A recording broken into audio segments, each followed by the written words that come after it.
Welcome to This Jungian Life. Three good friends and Jungian analysts, Lisa Marciano, Deborah Stewart, and Joseph Lee, invite you to join them for an intimate and honest conversation that brings a psychological perspective to important issues of the day. I'm Lisa Marciano, and I'm a Jungian analyst in Philadelphia. I'm Joseph Lee, and I'm a Jungian analyst in Virginia Beach, Virginia. I'm Deborah Stewart, a Jungian analyst on Cape Cod.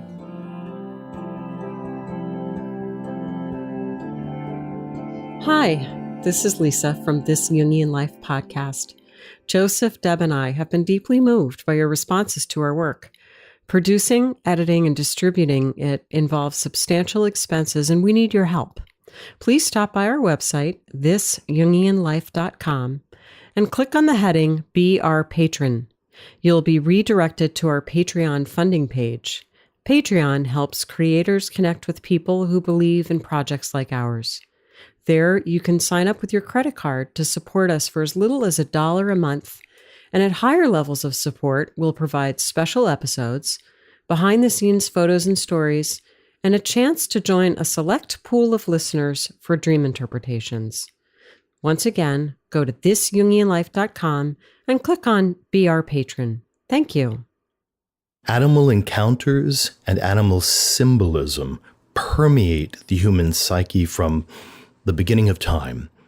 All of us can remember experiences in our childhood where we first encounter an animal, and it's incredibly numinous, incredibly magical. And ever since that time, animals companion us in our dreams. Sometimes they chase us, sometimes they help us, but they are constantly and frequently present. So today's podcast is dedicated to dream animals. And this was a suggestion from a listener, I think, wasn't it? I think it was. Absolutely. Yeah, I mean, as you were starting off there, Joseph, I was thinking about the earliest art we have is of animals, the cave art. Yes. Yeah. It's remarkable. I have been to some of those caves in France and seen the paintings of the animals. And they're deep inside the caves. It's a mystery as to what kind of lighting was used, because there are no smoke smudges on the ceiling that would have remained from bringing torches, for example, into the caves to light the work. But clearly something very, very powerful inspired people to make the cave paintings using bumps and indentations in the rock as part of the canvas. So it's deeply moving to see these paintings and realize that the artists, and they were artists, were also deeply inspired and moved by the animal life they saw around them. In my fantasy about that, the cave drawings, I can imagine how at that time and even now, animals are so astoundingly other that when I've encountered enormous wild animals, there's a feeling like they are almost ancient gods. And the impulse to want to take that overwhelming feeling and capture it and contain it in art, to allow it to be accessible. Well, it makes sense to me. Yes. And I think, they're other, and also we feel a kinship with them. And I think that the cave art, there's a speculation that it may have been part of, say, sympathetic magic. Although it's interesting, there were in that area of France, the Dordogne area, there were many, many reindeer apparently at the time. And reindeer are not depicted in the painting. That's so interesting. The more numinous animals of, now I can't think of good examples, but they were larger and more magical seeming animals. And I'm thinking about the encounter with other with a capital O, of the what is the not me, that we both recognize as in our own psyches as having a fascination, and yet it's not completely comprehensible. Yes. Lisa, you had mentioned sympathetic magic. If you'd like to unpack what that means, I think that's a term some people may not be familiar with. Well, and perhaps I'm wrong about this, but I think I've read that there's some speculation that some of the cave art may have been in preparation for a hunt to depict the animal being hunted. Although what you offer, Deb, maybe that's not correct. But the idea would be that you would sort of commune with the spirit of the animal in advance of hunting it. That in that sense, the act of hunting is sort of a magical act, and that depicting the animal in art would be part of that, of the ritual. And we might speculate that about really ancient cultures, because vestiges of that are observable anthropologically in other indigenous cultures that were observable and recorded.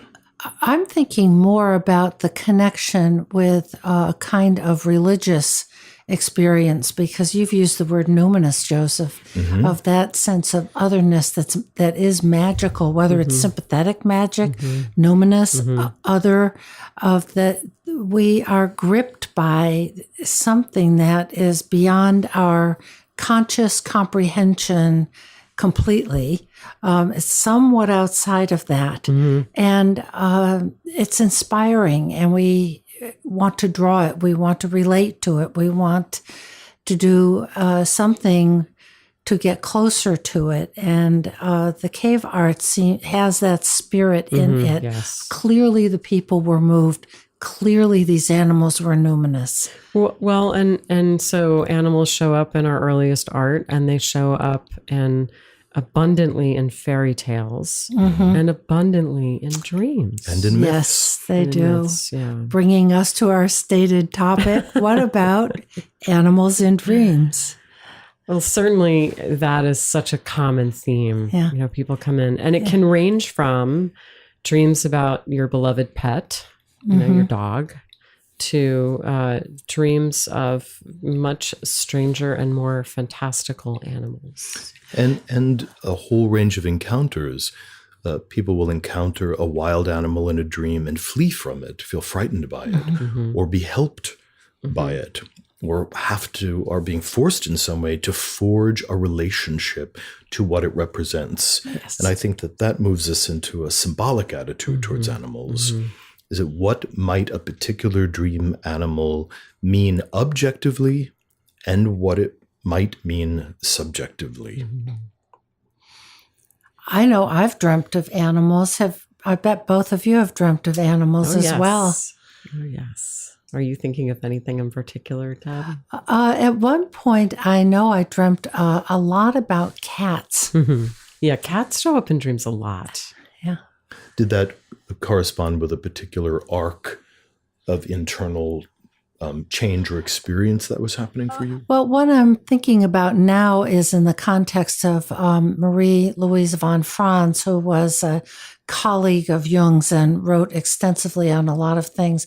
She wrote a book entitled The Cat and its relationship to the feminine spirit.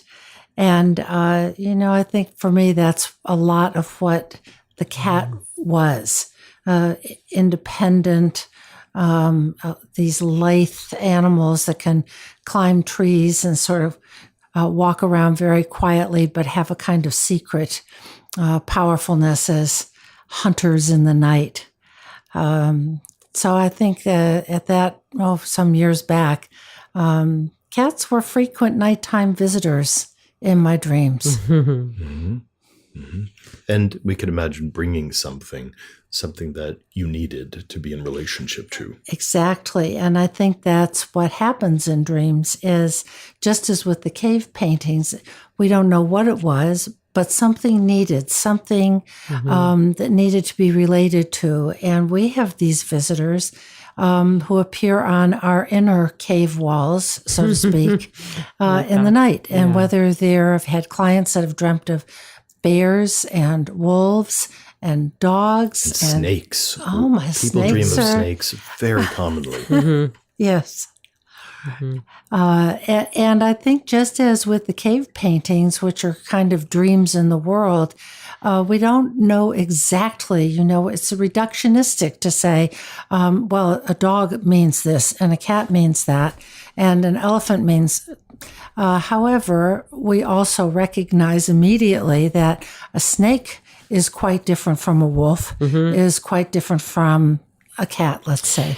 You raise a good point about sort of not becoming reductionistic about it, sort of like a symbol dictionary, like, well, a dog is an image of da, da, da, da, da. And I think one of the ways that we guard against it, or at least I guard against that, is by trying to sink into the feeling around the image. And animals have so much feeling about them, for me anyway. So let's say if someone has dreamt of an owl, I might try to really sort of sit with, literally kind of conjure up in my mind the image of an owl, and they're so fantastic. I love owls, but there's a lot of feeling that comes up when I think about an owl, and it's a very particular feeling. It's a different kind of feeling that comes up than when I think about a crow. Oh, yes, indeed. So the affect, the feeling is huge of what is the dreamer's feeling about an owl appearing in his or her dream versus a snake. Yes. So that would be what we would call an associative process, that we, circulate around an image in our minds, and then we pay attention to how the personal psyche responds, what feeling states kind of emerge, both subtle feelings, which people will often not pay enough attention to, subtle feelings and big feelings, even body states, if we're being very aware, as well as internal images and memories. And collecting that allows us as analysts to begin to sense what the personal mythology is around a particular image, because each person creates a personal myth about the images that they dream.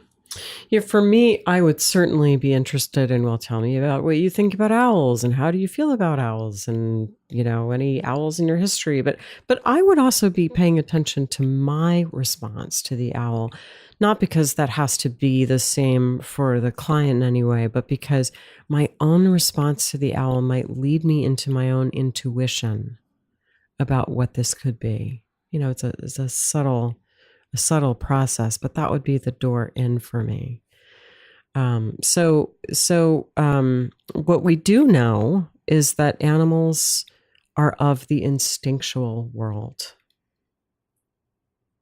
And there's different kinds of instincts and different ways to image instincts. And there is a specificity to the animal image. For example, owls have certain very specific kinds of characteristics, so that it does give us an objective framework for what is the instinctual kind of energy here that may be a balancing of the dreamer's conscious attitude.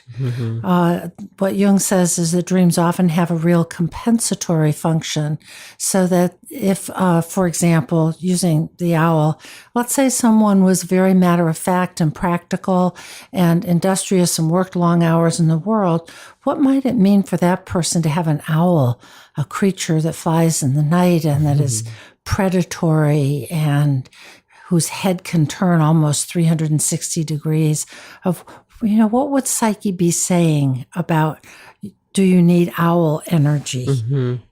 Well, I think that's a shamanic tone that clients will often bring forward. And then they'll often reference a book, I think, called Animal Speaks or something like that, which is a compendium of animal symbolism. But I have to say that I used to kind of roll with that. But after reading James Hillman's commentary on animal symbolism, I've really challenged myself and challenged my clients to step into a more objective stance. So what Hillman felt is that many commonly known animals develop a folklore around them. And then that becomes, as you said, a reductive story. Right. So there was a time when, anyone who dreamt of a mouse, that there was a way in which very quickly people were saying, oh, well, that must represent the timid or frightened or small part of yourself that's scurrying. And that was just tacitly accepted. But Hillman really challenged that, particularly in the earlier analytic world. And he said, go into the science that each of these animals, as Deb was saying, have extremely unique objective facts about them, and that our unconscious minds, which participate in that animal world at some mysterious level, sense these facts. And those facts give us metaphoric information about the kind of force that they represent. For instance, people may or may not know, but owls are almost totally silent as they fly, unlike other forms of birds, that they fly like ghosts. That's a very interesting fact about owls. And we could chew on what that might mean, the ability to move without the slightest detection. And that, of course, is incredibly relevant to their ability to survive and to hunt. They're often hunting rodents that have big ears, that are deeply attuned to sounds. And owls are specialized to be able to simply come out of nowhere. And in fact, they do. There are times when, I've been out, live out in the country. And there are times where I'll just turn around and there's an owl, Really? maybe like 10 feet away. And there's a gasp because you just cannot hear unless you saw it visually. They just suddenly are there. I'm jealous that you see owls on a regular basis. It's really astounding. But returning to the facts that we know scientifically about animals begins to help us put together an objective attitude about the dominant archetypal features of a particular animal, which then, along with our personal associations, could help us come up with a hypothesis about what the instinctive force is that's visiting us and what it might demand of us.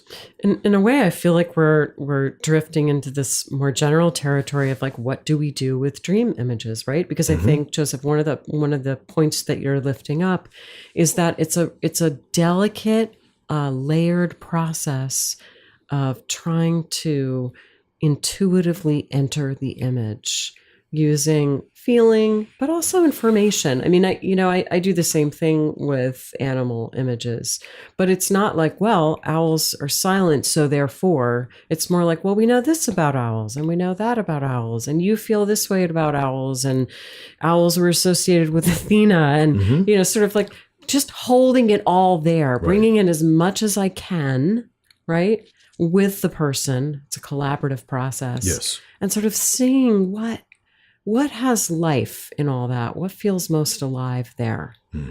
And, kind of picking up that thread and following it. Okay, so what would that mean for you? That sort of thing. Absolutely.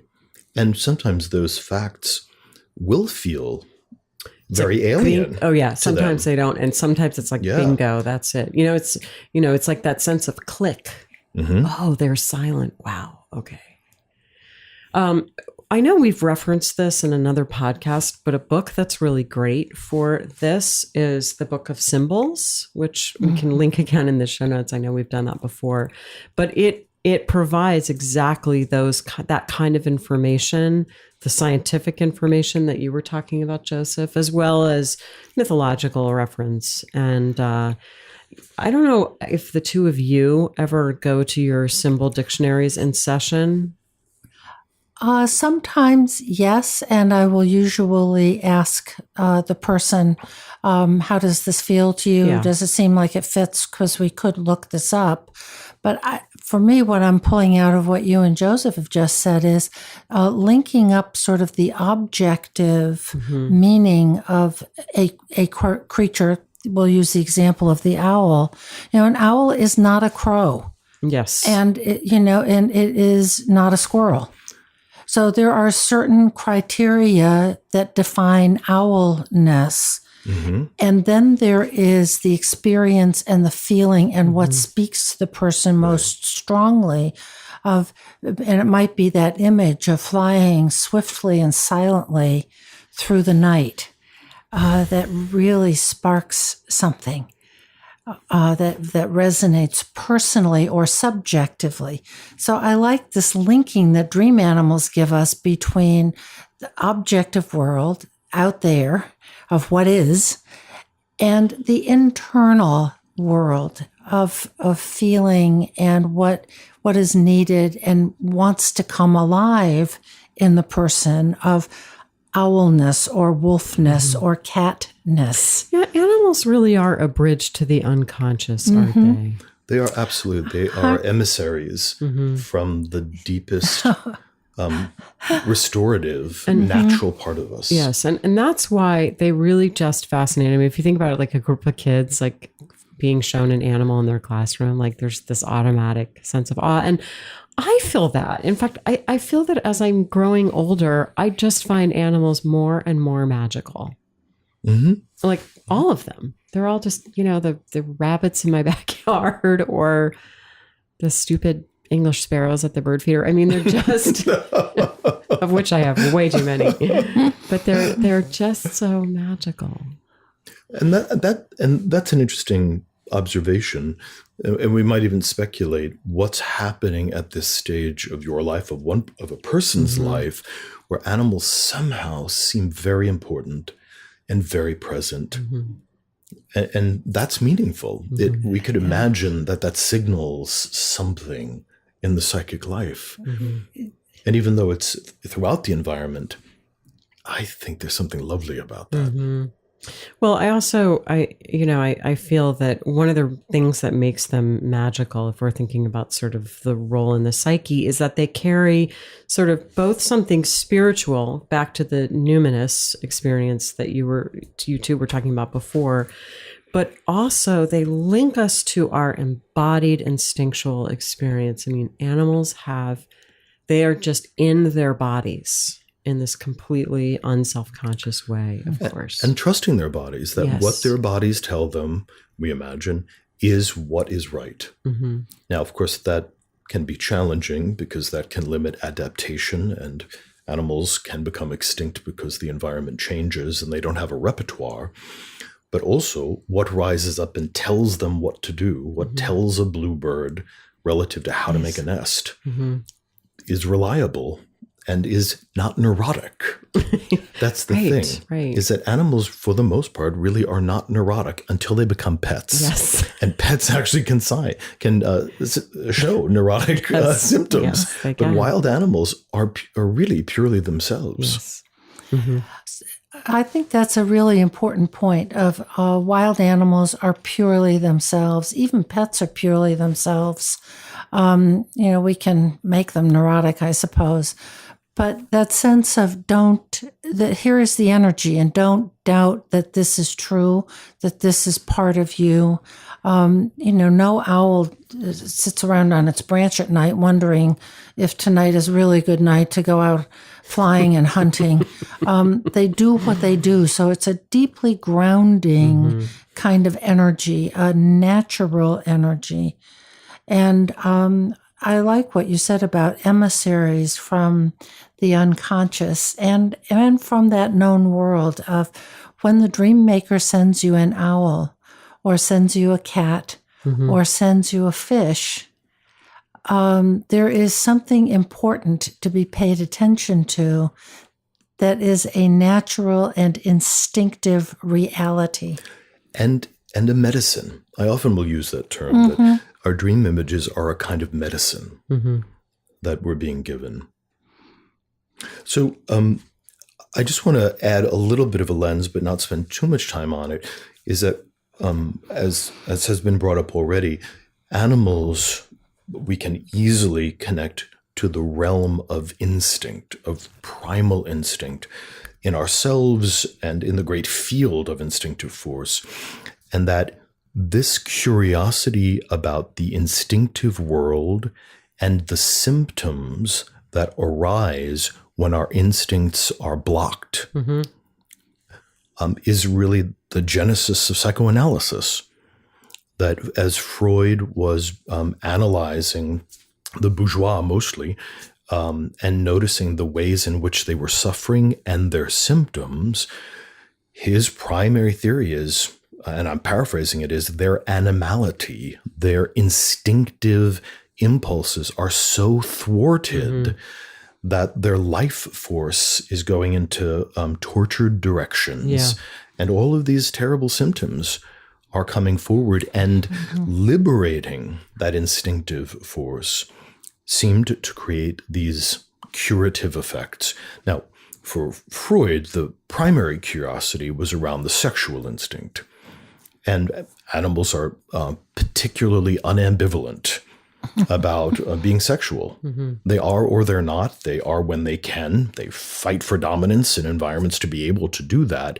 But animals aren't walking around with fig leaves over their genitals the way Adam and Eve were. Yes. This liberation from shame around sexuality. So Freud's great concern, at least in the beginning, was this liberation of sexual force. Jung began to question, not so much that people can't be sexually conflicted, but that there are many instincts, as there are innumerable animals that will show up in dreams, all of which can be obstructed in a way that makes us unwell. Yeah, that's very, very well put. So then if an animal comes into a dream, then, for example, we might say, what instinct is kind of knocking on our door? Right. And I'm very interested to know how the dream ego, and by dream ego, we mean how the dreamer in the dream responds the to the I animal. in the dream. Do they welcome it? Are they frightened of it? Are they hitting it or trying to kill it? Let's kind of run through some scenarios maybe that we see often with dream images. For example, being chased by an animal. Yes. So Being attacked by an animal.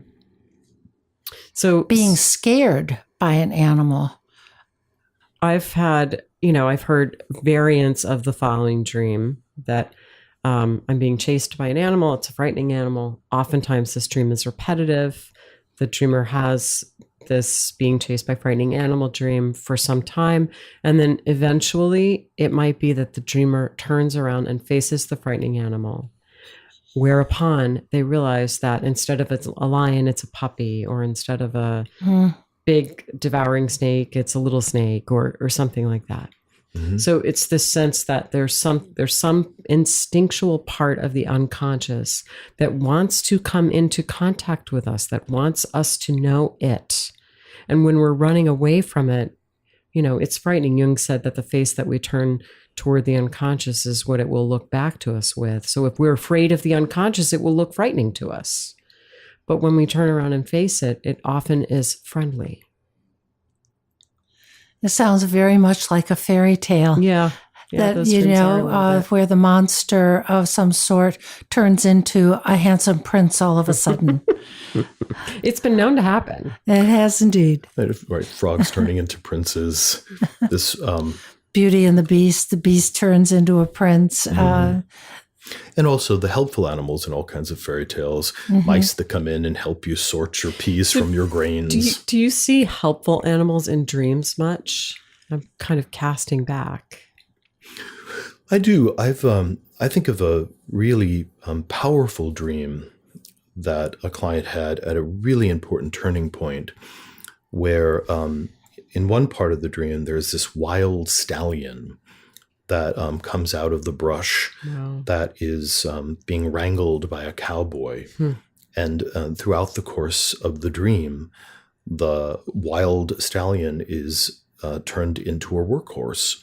And then there is a father figure in the dream and says that now the horse can be put to good use.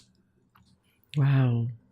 And so this ability to harness certain kinds of instinctive force rather than having it be wild in some people's psyches is very important. And it reminds me of an old Hermetic aphorism that there is a secret force in human beings that is the ruin of many and the salvation of some. And when I think about the challenge of actually shaping a life consciously, there are times where our animals are in a tumult, are stampeding, roaring, hunting, endlessly hungry or sick. And there is a way in which they can ruin our situations. The worst case scenario would be in an addiction where this wildness is running free. And that same force, if it is related to in the right way, can redeem us and redeem the life. That's quite an incredible dream. And it brings up, if we just want to amplify that with fairy tales, that often in fairy tales, there are helpful animals that are either domesticated or become domesticated. So there's the horse, for example, in Irish mythology, one of the heroes rides a shaggy horse who directs him and tells him where to go. I believe in some Russian fairy tales there may be a helpful wolf at some point, but that kind of partners with the ego. So it's this idea that a horse that you can ride or a dog that is your companion is sort of an image of an instinct with which the ego is aligned. And the two can sort of inform each other as they travel through the world. So we see this show up in popular fairy tales like Cinderella, even in the Walt Disney version of Cinderella, where she's singing and bluebirds come in and help her fold the sheets and take in the laundry, which, it's in the collective, it's in the culture that, if you are irresistibly loving and open-hearted, that the animal nature in the environment will help you get through life. That is an old, powerful theme in fairy tales. And I'm thinking about the myth in which Psyche, when she is banished and alone in the woods and has to solve all these problems, is assigned the task of sorting the grains. And she can't do it, but ants come in and they do it for her in the night and separate the barley and the wheat and the rye or whatever the grains might have been. But I like what you're saying about areas where there is an alignment. Something comes to meet us in a fairy tale or a myth or a dream that we can relate to in a friendly way or with relief where help comes, versus some of the dream animals that are frightening and aversive. The mythological equivalent, of course, is the dragon. Nobody ever befriends a dragon.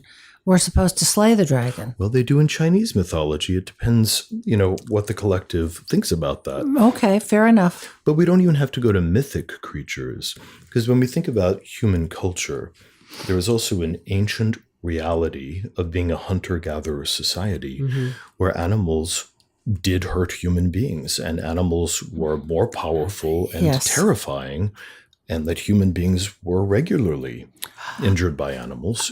And that's also in the collective. I think what I'm trying to lift up here is that the resolution that Psyche may be calling for in a person is not necessarily this wonderful transformation from into a prince or some other kind of alignment. Sometimes we're called on to be aggressive and to battle and to defeat some kind of monstrous energy in the psyche that can be imaged as, conventionally a dragon. Well, but your dream, I think, is this has to be wrestled with so it can be related to. Yes, but I really want to make the differentiation. I think we're going somewhere which is a little different from the topic, that monsters and animals are different. Godzilla doesn't live in the unconscious. Godzilla is a creation of an archetypal creation, as are dragons. Well, so it could be that, or it could be any other kind of real world animal that needed an animal that was very aggressive and attacking, that needed to be, for this particular dreamer, subdued, maybe. Yeah. But I would say that if somebody came to me with a dream and they said a dragon broke through my bedroom window and its breath was upon my face, that's a certain kind of dream. Saying that a bear broke into my house and was rummaging up, in my kitchen, that's a different dream. Yeah. And whether or not the creature is mythologic or actually part of the natural world really makes a difference. Yeah, and I would say, I would add to that the additional layer that especially if you live, say, in the northeastern part of the United States and it's a black bear, that's one kind of dream. Mm-hmm. If you're in, I don't know, an urban setting and there's a 30-foot tall bear, that's a very different kind of dream bear, right? Right, but we're out of the natural world now. We're in the archetypal. Yeah. Mm-hmm. So we're out of the instinctive in some ways. Yes, I think it's less tied to the instincts, definitely. I may have muddied the waters with my example of a dragon, but all I was really trying to point to is that sometimes aggression is called for. Yes. It's not always that there's going to be some sort of happily ever after, now we're all friends sort of ending to the dream. Right. And animals aren't nice. In fact, that's part of the liberation of the instincts. Right. Yes. Is that niceiosity or nicianity as a religion is actually I like that. Nicianity. We're all recovering nice people. Is something that that we can be freed from, and that nicianity can shackle our creativity. It can shackle our communications. Bless your hearts. I live down south, which is the great center of nicianity, and that all kinds of social conventions and regional conventions can be internalized in a way that are suffocating and crippling. And animals need to show up in the dreams which do not function by those rules and yet thrive in the world. Yeah, I do want to just take a moment, though, to talk about the ambivalence towards animals, because as analysts, we've already adopted the attitude that animals in dreams hold a lot of positive and corrective potential. Yes. But clearly, the struggle is in the culture that animality has been demonized and animality has been associated with evil. So, when the Christian religion rose up in the ancient world, deities that had animal qualities to them were highly rejected and demonized. And the conventional image of the devil is Pan, which was a greatly celebrated god in the Greco-Roman world, with goat legs and hooves and a great goat phallus and a goat's appetite for sex and the upper body of a man and horns. And that was just co-opted into the most terrible kind of thing, that a human being would be part animal. And the missionaries went to great lengths to convince people to shave their hair, because hair was connected to animality, and to have sex face to face, because animals don't have sex that way. So all of this pressure to purify oneself of animality has caused the animals to be driven into the wilderness of our own unconscious minds to our detriment. And now we hope they come out of the wilderness, but because they've been in a wild world, when they return to a relationship with the conscious life, they are particularly wild. The ambivalence that human society has felt regarding animal traits still moves through the culture. And I think one area where we can see it burdening the culture is how women are particularly expected to divorce themselves from anything remotely related to animal features. One of the things that I'm thinking about is that men are supported in being hairy, whether it's body hair or leg hair, armpit hair, and right now the kind of culture of beards. And that's considered, something that's even sexy or appealing. And women, for a very long time, have been strongly pressured to remove all of their body hair. And that a woman who has hairy legs or hairy armpits is somehow considered suspicious. But if we think about that, it's because she is in relationship to something instinctive and furry, like a creature, in her own body and is comfortable with it. And in the larger culture, that's considered somehow either unappealing or dangerous in many ways. So women have to even pluck their eyebrows. If they had big, bushy eyebrows, I don't know what they might seem like, somehow like dangerous creatures that have wandered out of the forest. But that attitude has caused an enormous amount of pressure on women to also dissociate from their aggression, their ability to roar like a tigress. And I know difficult. I know we all know that Jung felt that one of the tasks, the next stage of human development, is the reintegration of the feminine into the collective. That, along with you mentioned the devil, and that these darker kinds of energies, we even to say the word darker implies that somehow it's less than or in comparison to a standard where light is good and dark is bad. It's not bad.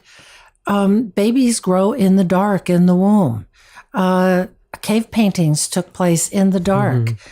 So it's simply that there are opposites here and not a good-bad equation. And the instinctual feminine, according to Jung, is to be reintegrated and elevated to its proper place. So whether it starts with not shaving your legs or access to aggression and instinctual energy, it's part of it. So I think it's insightful to pick up that instincts have been demonized and that the animal parts of us have been demonized. I feel like, Deb, you're talking about reintegration. I feel like in today's world, I feel like the animal life has been devalued as an ongoing defense, pushing it away. Yes, but at least when you demonize something, you're acknowledging that it's potent. Mm-hmm. I think now it feels like we've robbed animals of their agency and their beauty, and in many cases, in a concrete sense, of their habitat. And we have that sense of our own animal life, our own embodied life. We devalue it. We devalue the body.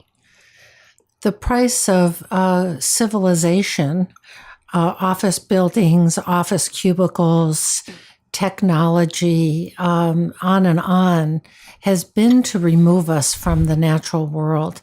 And some of these energies represented by animals that visit us in dreams, animals out there in the world, of are we living as humans were meant to live? And in a dialectic with nature, including our own inner nature, our own instincts, our inner worlds, that get kind of bleached out. I've lived in New York City for a number of years now on Cape Cod. It's very different, just as in my natural self, to be in a natural world. Mm-hmm. But in a city like New York, there is very, very little of nature. And I think when it's not out there in a person's outer world, it may be much harder to access in that person's inner world. Well, I wanted to bring in a quote, if I may, relating to instincts. And it's interesting because we started off talking about cave paintings, and this quote maybe has some relevance. This is a quote that it's from an interview that Jung gave to the New York Times in 1936. And he says, "Together, the patient and I address ourselves to the 2-million-year-old man that is in all of us. In the last analysis, most of our difficulties come from losing contact with our instincts, with the age-old, unforgotten wisdom stored up in us. And where do we make contact with this old man in us? In our dreams." That's perfect. And making it accessible, thinking about this 2-million-year-old man or human inside of us. Mm-hmm. So it's not necessarily the 2 million-year-old bison inside of us. There's something in us, in our human heritage, that is just as ancient and just as wild as the great heritage of animals. I realize that we have not had a chance to talk about specific animals in dreams.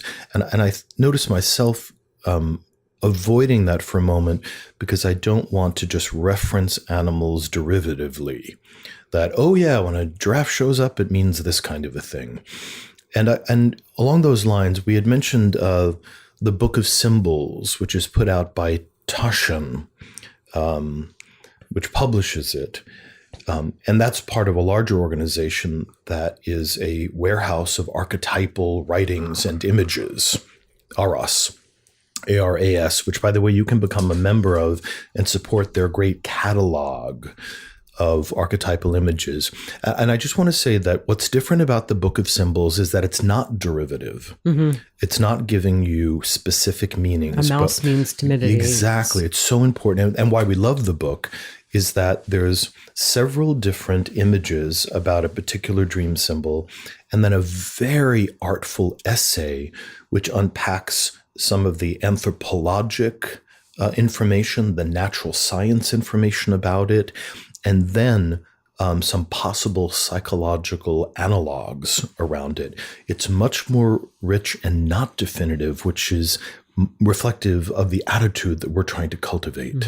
And we will put that reference in the show notes for anyone who's interested in buying it. Worth it, worth every penny. It's also a beautiful gift. It is. It's a great gift to give people. And we're not getting any kickbacks either.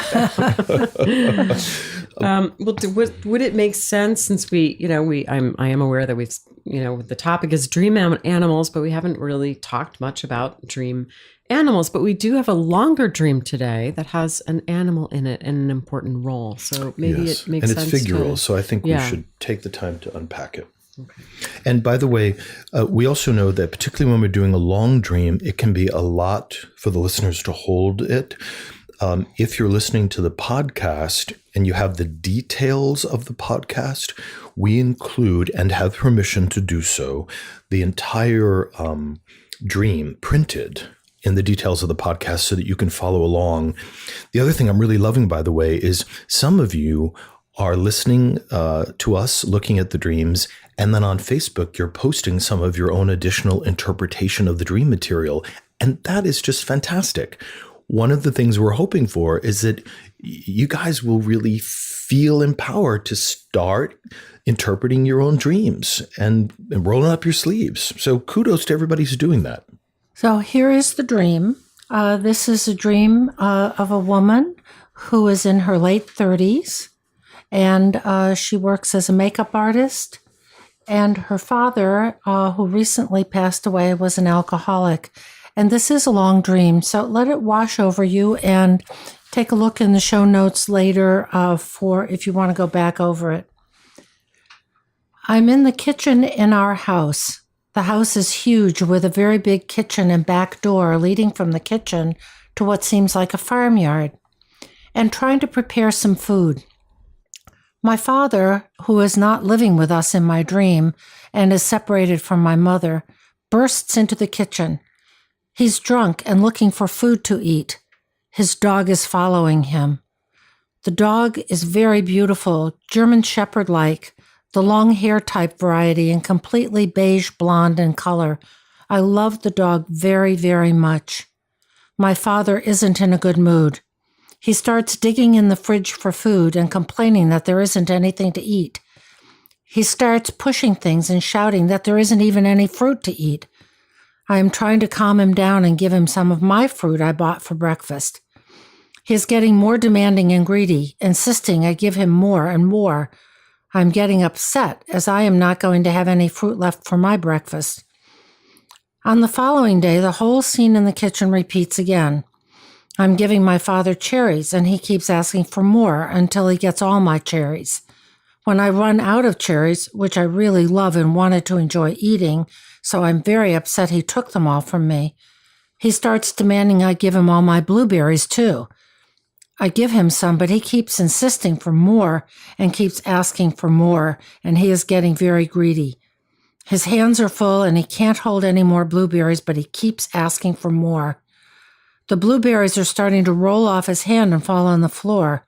I am growing more upset and angry at him. I am trying to get him to stop demanding more and go away. The feeling that I hate him and my anger and feeling of disgust toward him are growing inside of me, and I am about to burst out shouting and who knows what else. I am already half shouting at him to stop being so greedy. At this moment, the dog starts to half bark, half cry, very loudly, and I know this means my mom is coming back home. My father's dog adores my mother and always reacts like that when she is around.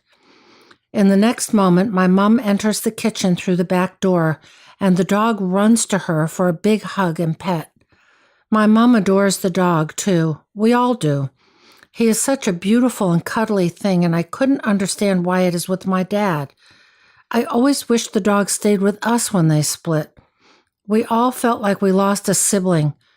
I almost felt like I don't want to see my drunk, horrible, and greedy father, but I don't want to lose his dog, and in order to see the dog, I have to put up with my father's greed and bad behavior. Strange. I wake up. Oh, this is a really intense dream with a lot of feeling in it on the part of the dream ego, the person that is herself in the dream, and the setting, the people, and especially, of course, this beautiful dog.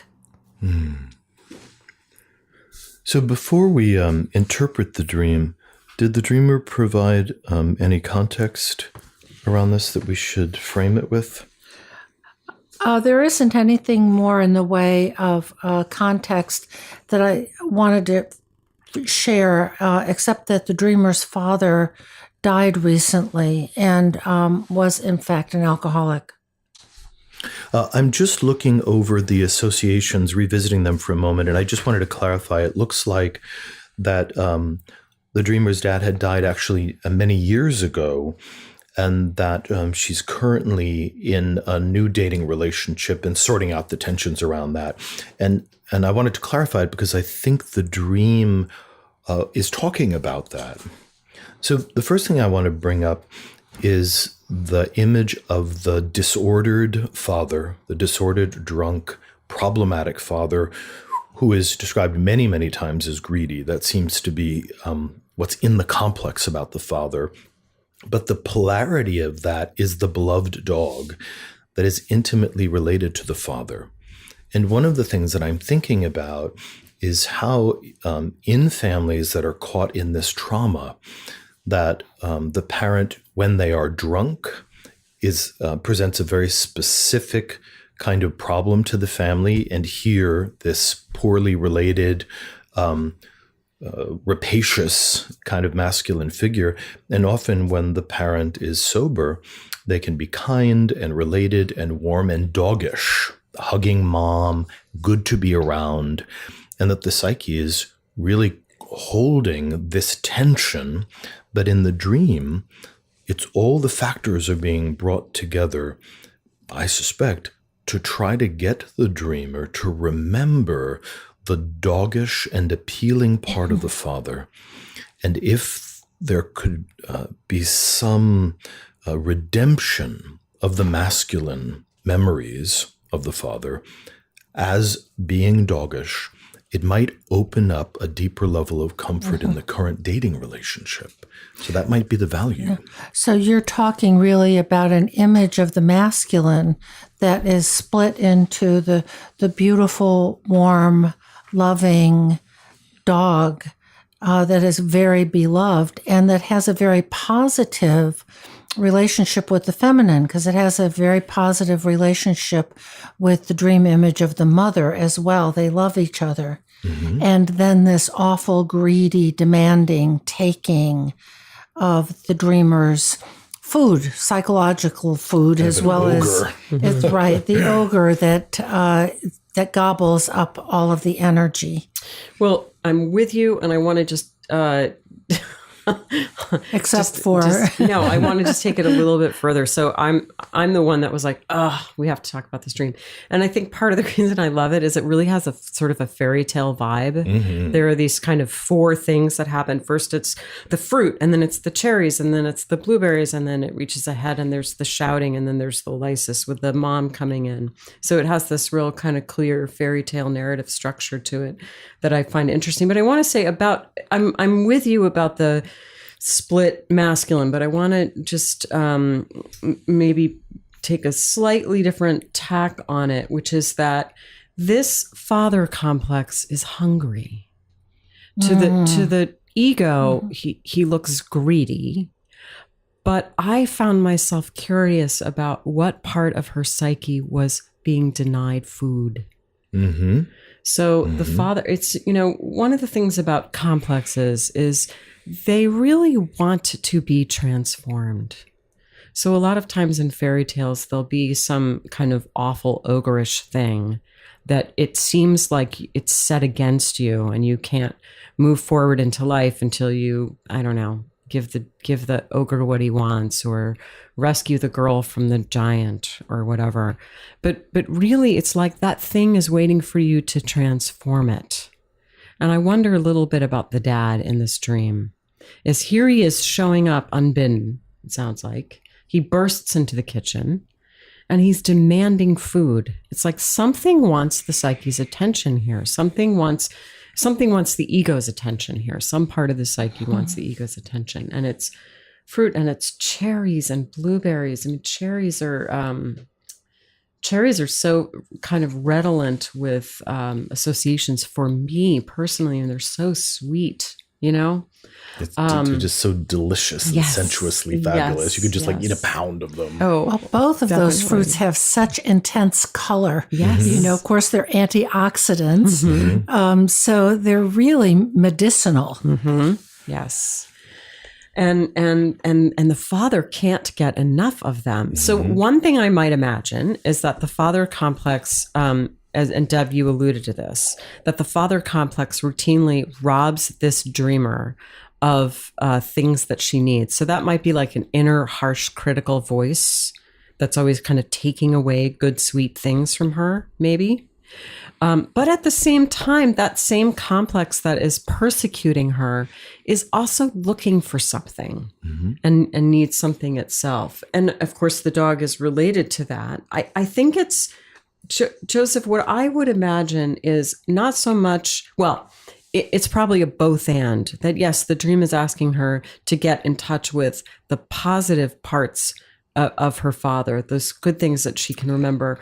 What we know is that when the father died, they were not reconciled. Right. So there must be a sense of kind of unfinished business. Right. All this tension. Mm-hmm. And what I would suspect is that some of what the father holds may have been put off limits by the ego. Like, I never want to be like dad. I can't be like dad. Dad was like this. I'm not going to be that way. But that those qualities, even some ugly ones, might be something that the dreamer needs to come into conscious contact with. For example, German Shepherd type dogs are beautiful, but they are also aggressive, sometimes really frighteningly so. The father sounds aggressive.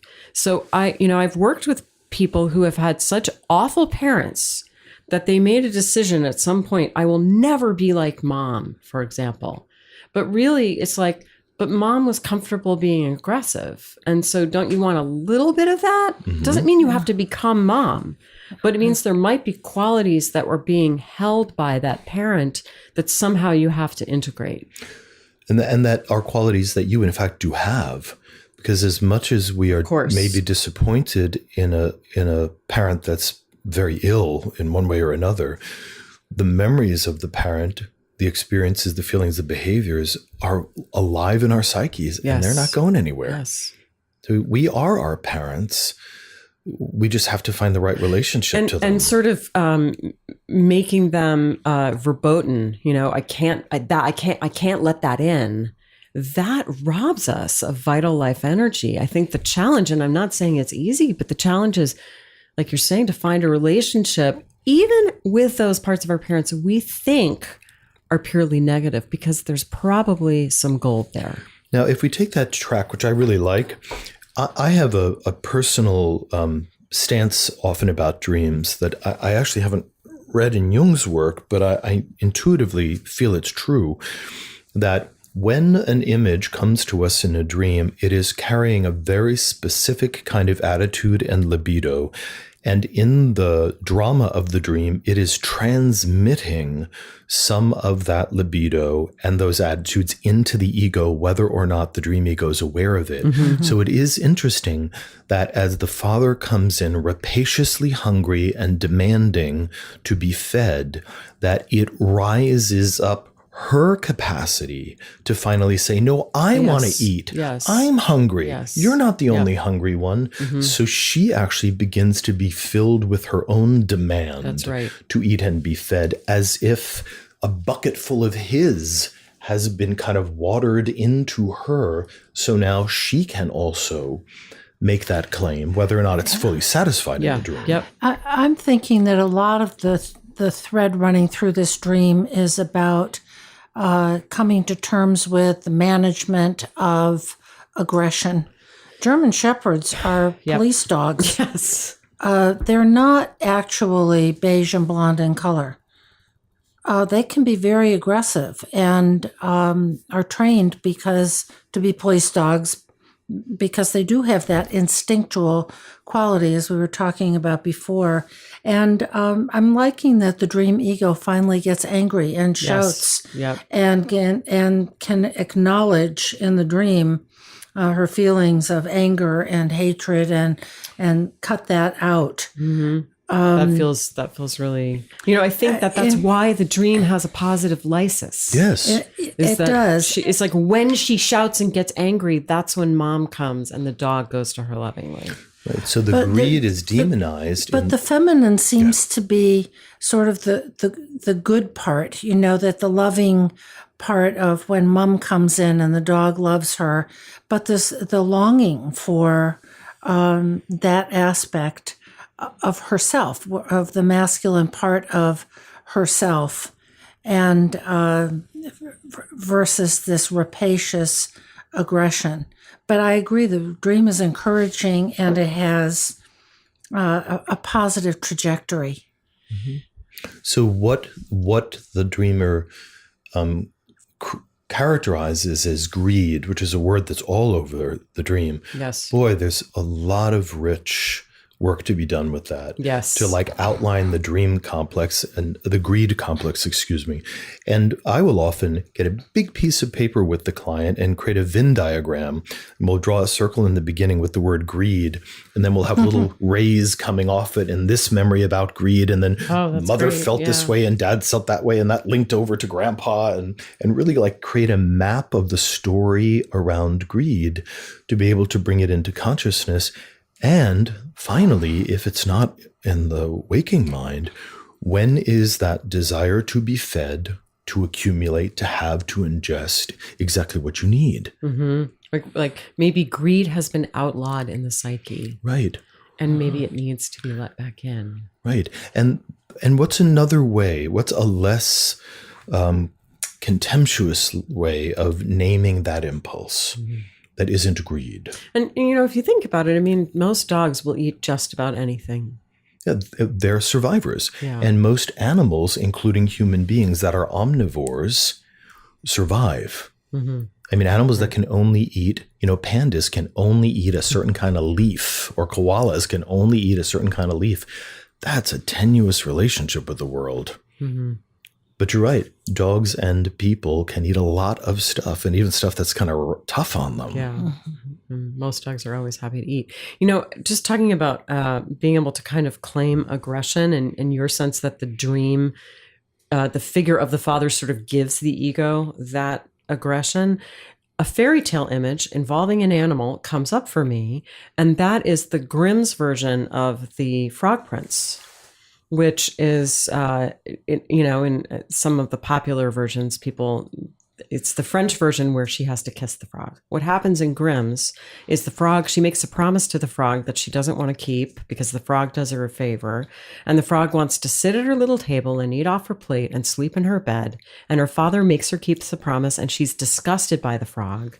And at the end of the day, the frog wants to climb in bed with her, and she is so disgusted, she takes him and flings him against the wall. And that's when he turns into a prince. Now, isn't that interesting? Because what it's saying is sometimes the thing we need to do is to really get our aggression, get our hands around our aggression.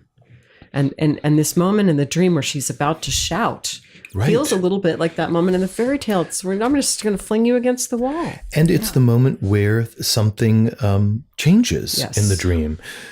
That she gets ready to half shout at him and the dog barks. So the dog starts shouting. Mm-hmm. So all of a sudden, all three of them have found their voices there. And in that moment of her claiming her ability to fight for what she wants to eat, the mother returns. The mother returns when she admits she's hungry and greedy. I don't know if that's the right word anymore.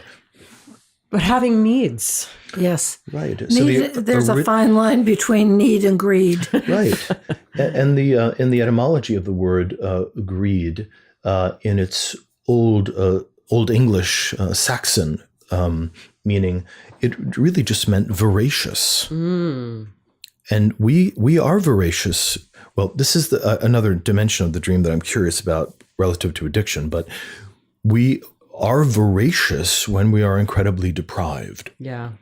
Yes. And there is a part of this dreamer that might be voracious for what she has been deprived of.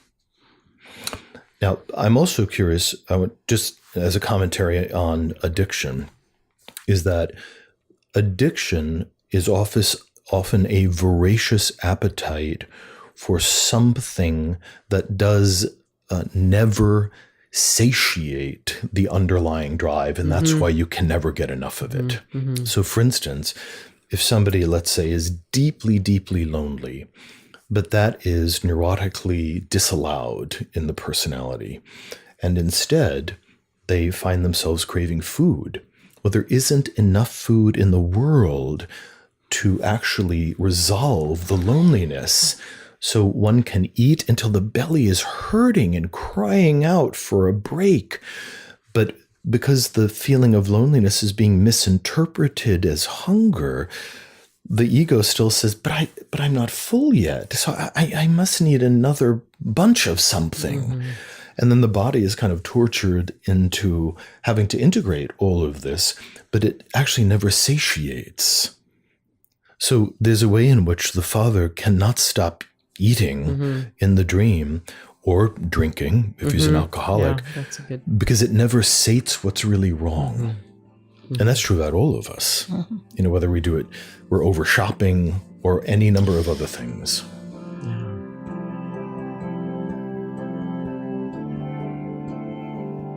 Well, thanks for letting me do that dream.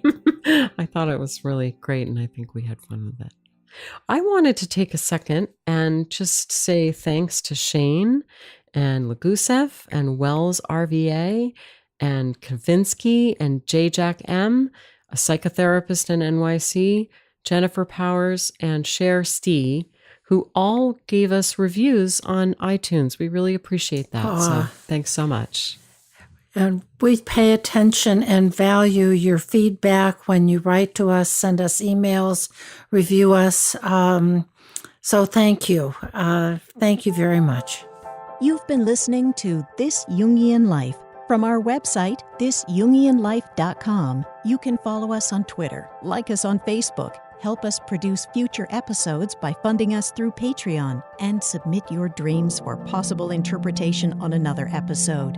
We'd like to thank our listener who shared a dream for today's show and hope you'll let us know what topics you'd enjoy hearing more about. Until next time, keep living this Jungian life.